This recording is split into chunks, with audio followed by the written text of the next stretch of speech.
We're on. We're on. Kia ora. Welcome. What a great view out there. Yeah, just on in the North Shore of New Zealand. So nice and sunny. Our summer, your winter, I think.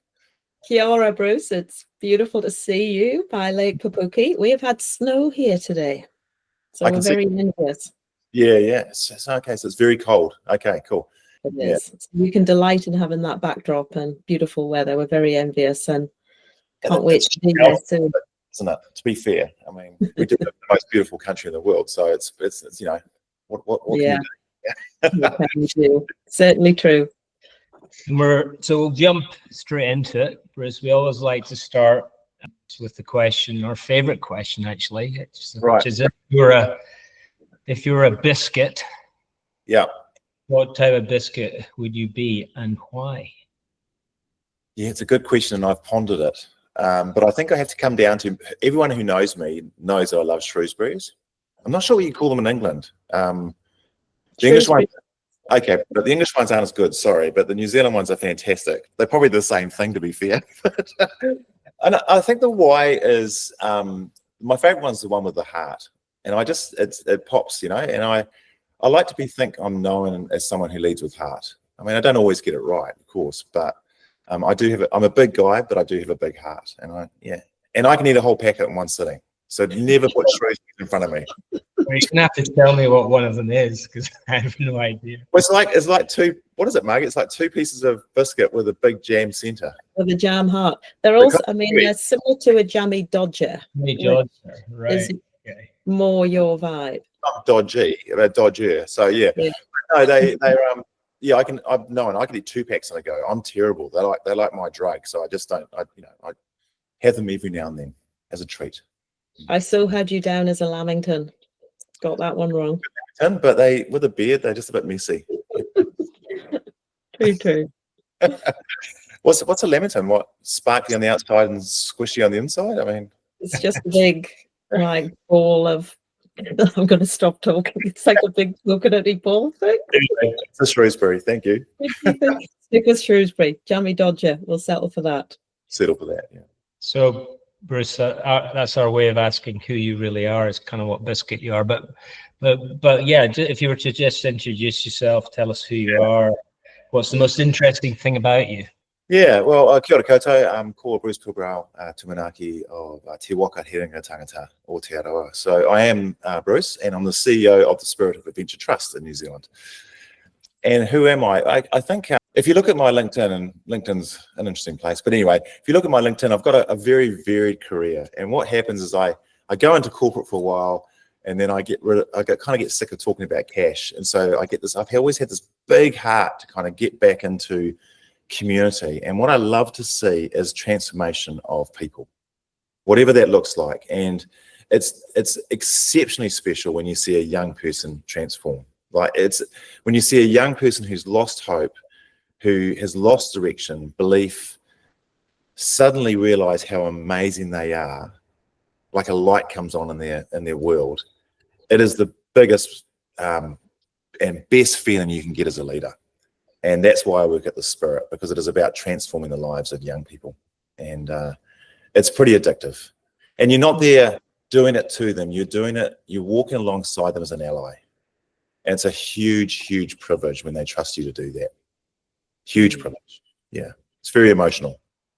Yeah. So we're going to lean into a little bit more about what you do at the Spirit of Adventure. But to give you a little bit of brain gym and warm up, we like to play a game called Either Or. And it's got to be quick fire, and you've got to go in a moment with the first answer. No Is this budget.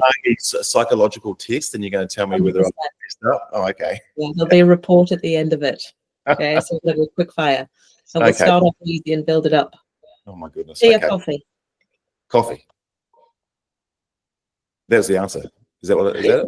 Yeah, I'm letting Keith come in. All right. Coffee. Decaf, though.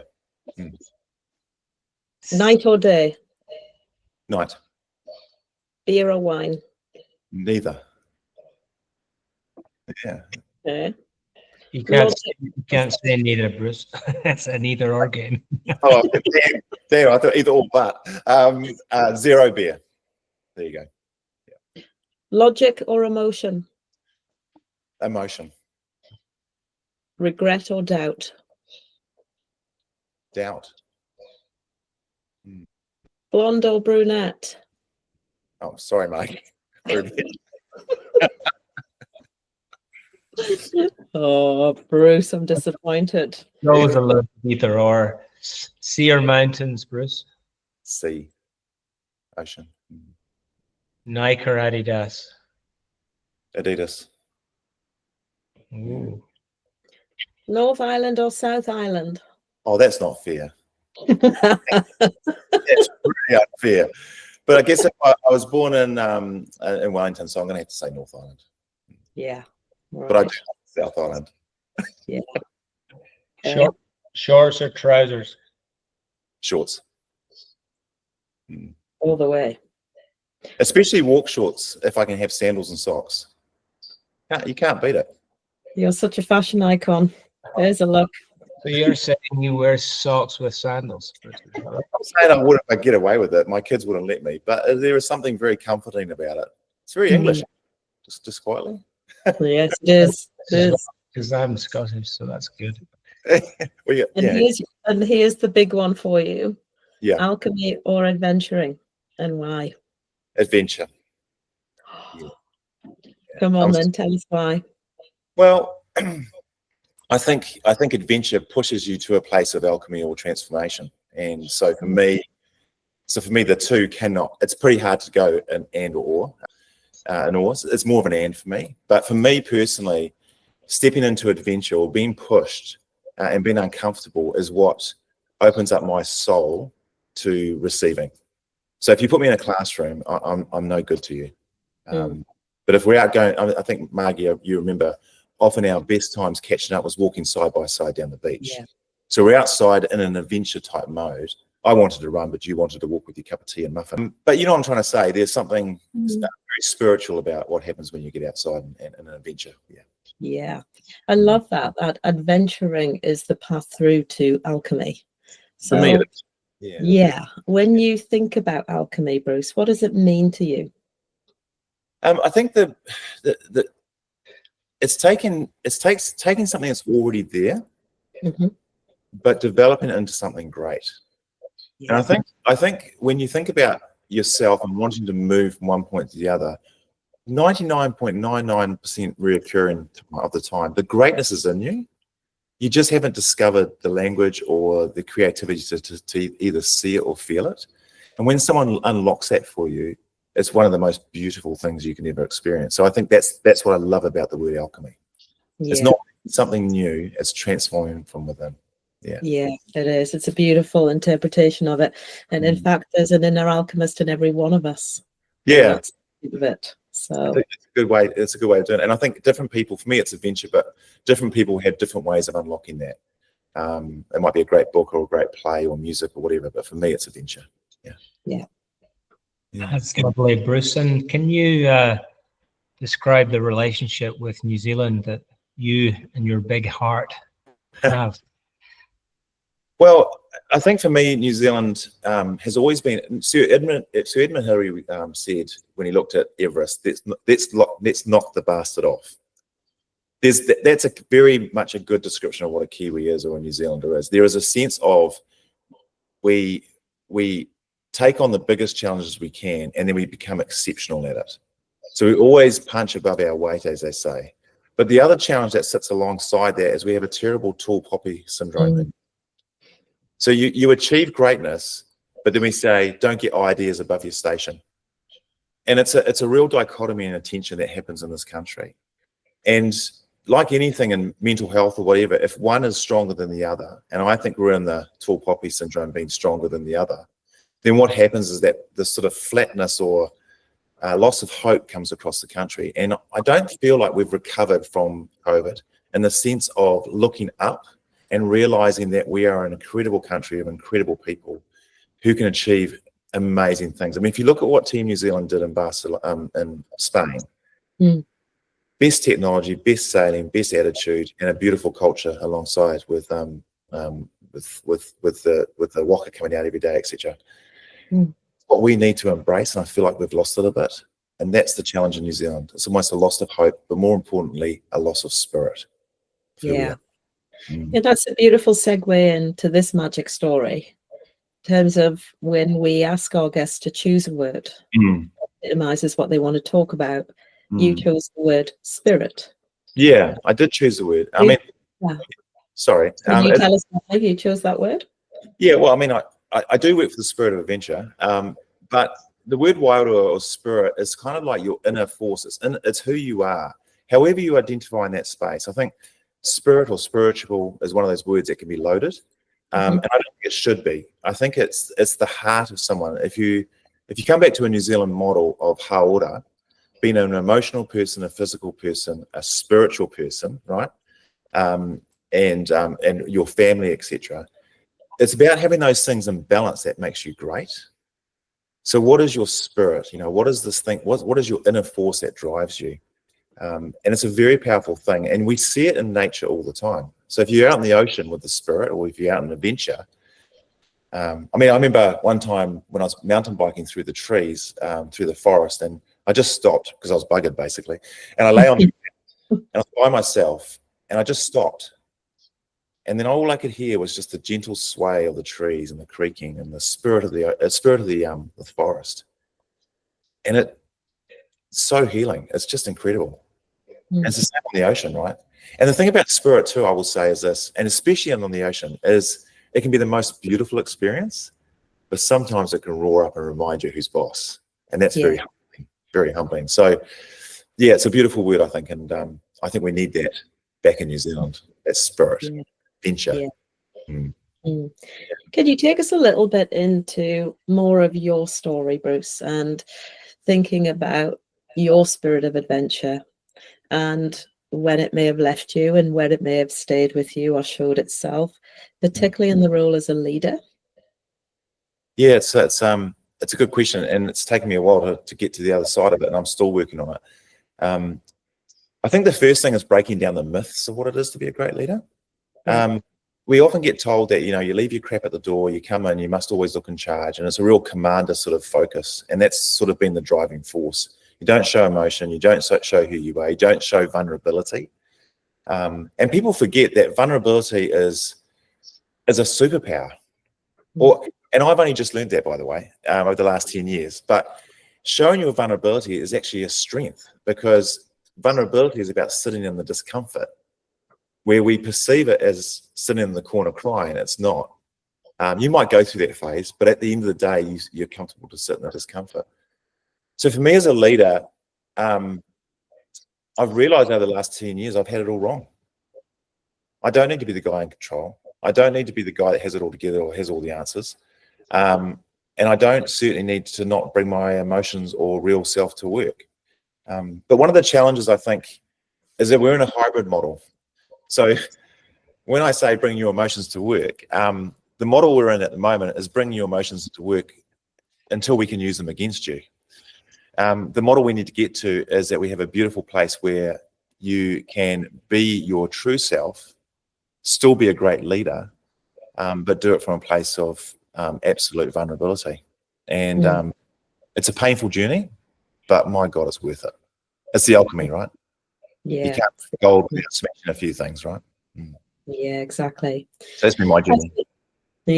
As you know, Bruce, we're coming, it's a homecoming for us. We're going to be coming back to Aotearoa early next year.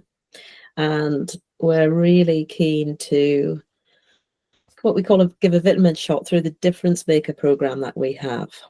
Yeah. So if you think about the difference you're making in New Zealand at the moment with your spirit, how would you describe what that was? I think for me, it's easy to jump into the negative, and how you're feeling at the time can drive that. It takes more courage to jump into the positive.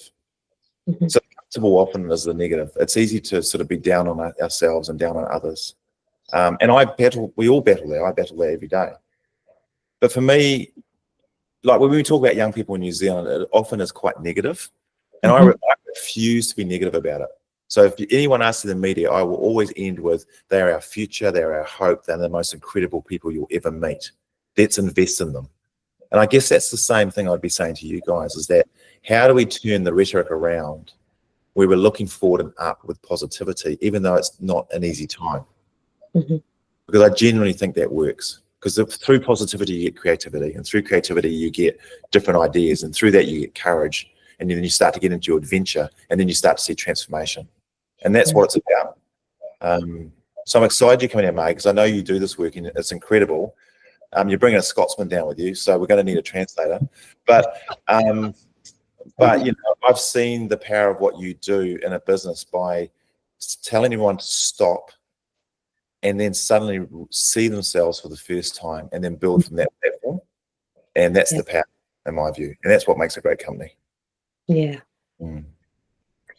If you think about your all the people that you interact with in New Zealand, and if you wanted to impart some of your magical spiritual wisdom to them, what would you love to give to them?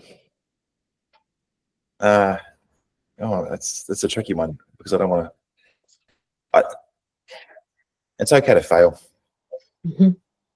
It really is, even as a CEO or whatever you are. And I think we had a situation the other day at work where something happened, and it was, you know, and suddenly the first thing I saw, Margie, was shame. And there was, I can understand why there was, but actually it's okay to fail, because that's how you learn. And God, I failed. If you look at my wife's list, I've failed a lot. No, I'm just joking. She adores me, really. But the thing is that I think we forget that it's okay to fail. It's okay to do that, because that's where you grow. And that's probably the most humbling thing I've had to learn over the last 10 years. Yeah. It's amazing, isn't it, within New Zealand? You were talking about this, Bruce, about we punch above our weight, but we've got full poppy. And then, you know, Richie McCaw said when he finally lifted the World Cup, success is a lousy teacher. And all the stuff you just talked about, you know, in your own repertoire of kind of magical story about as a nation and as a community and as a, you know, as a country, some of the stuff that shapes our view of the world. And yet, you know, one of the most vulnerable contributions you can make to New Zealand is the ability to look for the positive, not just the negative, and think about, you know, the impact that has. You give it a go, and you might fail, but it's okay.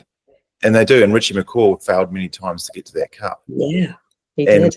Or wouldn't have been good about is if he didn't lift that cup. They would have slammed him. But in the end of the day, he did something incredible over many, many, many, many years. And that's what I love about this country. We just, you know, we've got that ability, and I want to see it come back. And it starts with the leaders. There's a saying in sailing, fish rots at the head first. So let's fix the head. Let's get the leaders right, and then we'll get the country. It's certainly what we believe. We believe that governments aren't coming, and it is leaders that are going to make the difference for our future generations, and especially what you do every day with the young people. Well, you've seen it, exactly. You've seen it last week also with the hikoi, right? So the hikoi for me was beautifully positive. New Zealand at its best, where New Zealand comes together to peacefully say, hear our voice. And I know there's people on both sides of it, but for me, the beauty of people coming together with a united cause, which is we love our country, you can't get better than that. Full of spirit. Full of spirit. Wairua. Spirit. Well, Margaret, we always talk about what we can learn from the younger generation, and we love, Bruce, that you're looking after it in New Zealand. Apart from many, there's many of us that are doing it, but yes, thank you. It's really is, as you say, the future. We always have a question that's left from the previous guest. In this case, it was Clive Ormerod. Oh gosh, okay. Should meet him. I think we'd get on really well. But you would get on really well. And his question was, if you were really honest with yourself, what would you say? Believe in myself more. Yeah, I think the rumination is I mean, you would have seen this working with me, Margie. I'm definitely on top of it, but that self-belief, and that comes from the way you're brought up, or your culture. The whole bunch of things feed into that. My dad was from Manchester. I mean, you know, there's a whole bunch of stuff going on there. Yeah, I think that's the thing is, I wish if I could speak to my 16-year-old self now, I would go, you're an incredible human, believe in yourself, you can change the world, and make myself believe it, because it's taken me years and years and years to start to believe that. And I think, yeah, I think if I knew that at 16, who knows what I would have done. Probably more, be more dangerous. Yeah. That's a beautiful place to finish. That is something I think will resonate with lots of people I know. Certainly it does for me, Bruce. So thanks for sharing. Thanks for being on Magic Stories. Yeah. And we look forward to seeing you when we come down. Yeah. And you are a beautiful person, and you are changing the world. Thank you. It's great to see you again. Can't wait to see you when we're down there. Great. And it's a story that will keep continuing, the change. Awesome. Thank you. For sure. Yeah, ka kite anō. Kia ora, Bruce.